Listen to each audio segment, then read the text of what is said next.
आदर्श शिक्षक गुरुवर्य पतंगराव गुरुशी गायकवाड यांना मिळालेला आणि त्यांचा सन्मान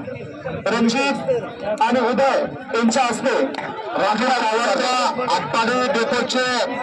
अध्यक्ष आणि अकलूज डेपोचे अध्यक्ष उद्धव गायकवाड यांच्या शुभ हस्ते पतंगराव गायकवाड गुरुजी यांचा जाहीर सन्मान या ठिकाणी होतोय। त्यांना आणि महाराष्ट्र एसटी महामंडळ यांच्या वतीनं आदर्श शिक्षक पुरस्कार प्राप्त राष्ट्रपती पुरस्कार प्राप्त आरोन कृष्णा गायकवाड AK गायकवाड यांचा सन्मान इथं पार पडतो। ज्या व्यक्तिमत्वाने शेतकऱ्याचा मोटिव्ह अगदी जगभर निवडा इंग्रजी भाषेवरती प्रबोधन आणि वक्तव्यामधला अगदी भारतातील नव्हे तर जगातील नासा संस्था याच्या अनेक शास्त्रज्ञ